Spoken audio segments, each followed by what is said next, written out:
Então vamos à leitura de hoje,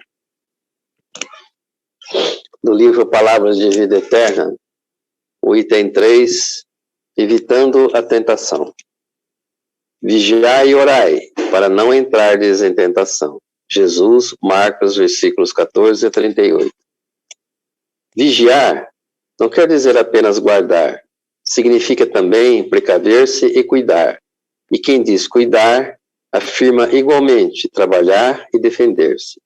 Ora, a seu turno, não exprime somente adorar e aquietar-se, mas acima de tudo comungar com o poder divino, é crescimento incessante para a luz e com o divino amor que é serviço infatigável no médico. Tudo o que repousa em excesso é relegado pela natureza à inutilidade. O tesouro escondido transforma-se em cadeia de usura. A água estagnada cria larvas de insetos patogênicos. Não te admitas na atitude de vigilância e oração, fugindo à luta com que a terra te desafia. Inteligência parada e mãos paradas impõem paralisia ao coração, que da inércia cai na cegueira. Vibra com a vida que escoa, sublime ao redor de ti e trabalha infatigavelmente, dilatando as fronteiras do bem, aprendendo e ajudando aos outros em teu próprio favor. Esta é a mais alta fórmula de vigiar e orar, para não cairmos em tentação. Então, essa leitura de hoje, né, nos fala das diferentes maneiras, né, da gente cair em tentação e das diferentes maneiras de como evitar cair em tentação, né? E como que a gente evita?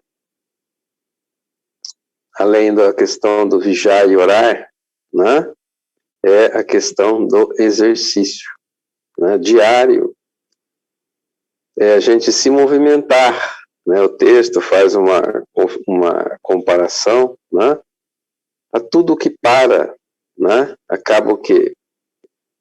Estagnando, ou seja, a energia parada, né, cria, né, ambientes insalubres, né, fruto do quê? Fruto do abandono, fruto do descuido, e vai por aí afora. Então, conosco não é diferente, né? Se a gente não movimenta a nossa mente, se a gente não exercita o nosso corpo, né, a gente cria o quê? Né? Começamos a criar pensamentos de quê? Né? De preguiça. Começamos a pensar, né, a vaguear com coisas que já passaram, e muitas vezes, em função da gente ter uma facilidade muito grande de pender para o negativo, né, a gente começa a pensar nas coisas que nos impactaram, geralmente coisas tristes que nos impactam, né? Então a gente tem que fazer essa vigilância, e a melhor maneira da gente se manter vigilante é o que? A gente exercitando, é a gente se movimentando, é a gente saindo da nossa zona de conforto, e com isso a gente vai criar o quê? Vai criar um dinamismo na nossa vida, e a gente vai sentir, né, a vida pulsar, a vida escoando, a vida vibrando. Então, essa é a grande diferença, né? E muitas pessoas, né, a grande maioria das pessoas, a gente escuta muito, né, falar isso, quando eu me aposentar, né? Aí o pessoal, né, quando se aposenta, né, uma grande maioria, né, põe lá o pijaminha, fica lá o pijaminho o dia inteiro, o chinelinho, né, para lá e para cá, né, para lá para cá que eu digo dentro de casa, né, não sai. Depois disso, com o tempo, a gente ficar nesse marasmo, o que vai acontecer? Né? A gente vai criar, né, dentro de nós uma porta, né, vai abrir uma porta muito grande para a gente entrar em estados depressivos, melancólicos, tristes, né? E isso é um caminho para quê? Né? Para a gente gerar uma auto-obsessão, né? E aí, com o passar do tempo, essa auto-obsessão vira o quê? Uma obsessão. E aí pronto, né? Quando a gente, quando isso vira uma obsessão, o que acontece? A gente vai atrair para a nossa atmosfera espíritos melancólicos, tristes, né? E muitas vezes, se a gente não cuidar, né, nós podemos migrar, né, para desenvolver alguma doença psíquica, né, uma doença que geralmente, principalmente quando a pessoa já tem uma certa idade, né, se instala em nós e ela entra nesse processo, é o Alzheimer, né? Principalmente se a pessoa teve um passado, né, muito difícil, passado carregado de mágoas, de tristezas, né? E aí desencadeia uma série de outras doenças, de uma série de desequilíbrios em nosso ser, né? E como que a gente acaba, por que esses desequilíbrios acontecem, né? Porque a gente tem um chakra maravilhoso, né? Fica aqui do nosso lado esquerdo, que é o nosso chakra esplênico. E esse chakra travando, tá feito, né? Ou seja, a gente começa a entrar, né, além desse processo de melancolia, né, do Alzheimer e outras doenças mais, né?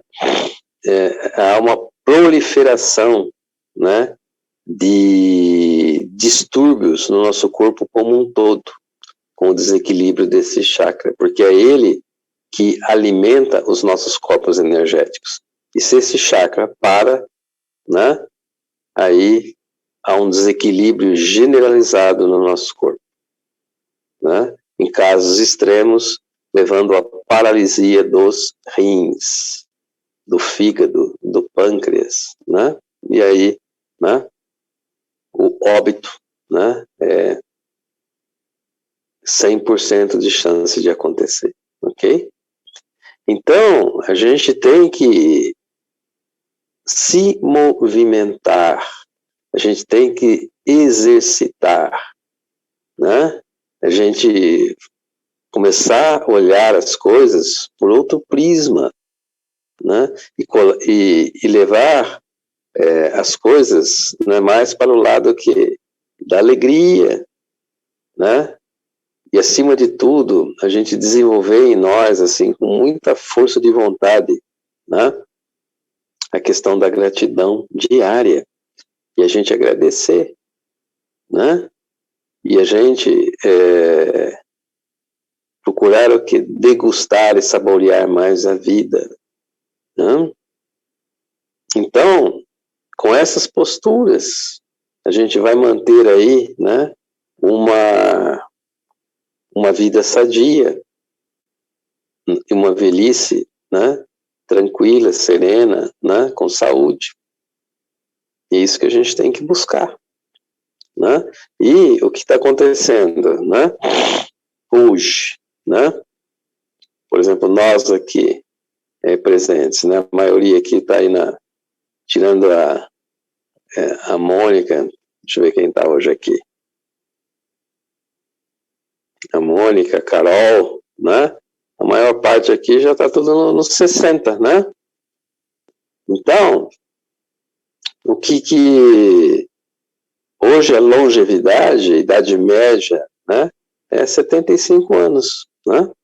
Então, nós que estamos nessa faixa aí dos 60, né? Até alguns anos atrás, a gente era chamado velho, né? Hoje nós não somos mais velhos, hoje nós somos o quê? Jovens, né? idosos, né?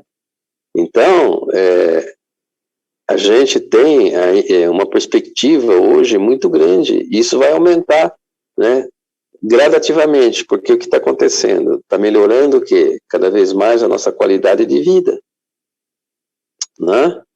E através dos alimentos novos, a questão da nutrição, a questão de alimentos mais saudáveis, isso aumenta o quê? Consideravelmente o nosso processo, né, de existência. E a ciência está caminhando, né, para a nossa longevidade aumentar cada vez mais daqui uns 15 anos, mais ou menos, né, a longevidade vai estar beirando aí a média, né, vai estar beirando aí os 100 anos, né? Emmanuel fala que daqui a 500 anos, ou seja, ali pelo ano 2500, né, a gente não vai morrer mais, não vai envelhecer mais. A gente que escolhe, né? Se a gente quer passar para o plano espiritual, ficar um tempo lá e voltar, a gente vai ter essa liberdade, né? Porque o homem está caminhando para isso, né? Através do que freando esse processo, né, de oxidação celular. Quando a gente frear totalmente esse processo de oxidação celular, a gente não envelhece mais. Então a gente vai determinar com que idade que a gente quer estabilizar, né? E aí terá um procedimento científico para isso e a gente estabiliza. Eu quero ficar uma idade que me agrada bastante, 40 anos, ok, estabilizar nos 40. Ah, não, eu quero ficar estável nos 30, ok, estabiliza nos 30. Né? E aí vem a grande pergunta: o que eu vou fazer com 500 anos de vida? Né? E mais, né? A pergunta que a gente tem que fazer hoje, como a gente tem 70, 80, 100 anos aqui no plano físico, o que eu vou fazer com os outros 100? Que eu vou fazer lá, que eu vou ficar no plano espiritual? O que eu vou fazer com esse tempo? Né? Então, essas coisas que a gente precisa começar a pensar, né? Nessa eternidade que nós somos como espírito. E com isso, a gente precisa o quê? Enriquecer cada vez mais a nossa mente. A gente enriquecendo a nossa mente, né? A gente sai daquela questão do risco, né? Da gente contrair uma doença psíquica, né? E a gente vai manter a vitalidade e a alegria, né? Até o dia que a gente realmente tiver que partir, né? Porque a gente é dotado, né? Como diz os Espíritos, isso explica muito bem num livro do Chico Xavier, que chama Missionários da Luz, né? A carga vital que cada um de nós recebe, né? E essa carga vital, né, tem um limite para cada um de nós, no atual estágio evolutivo que a gente se encontra. Então, vamos celebrar a vida, né? E colocar bastante alegria no nosso coração. Obrigado, uma boa noite para todos, um bom descanso, né? E vamos em frente, né? Vamos movimentar o esqueleto, certo? Né, dona Margarina?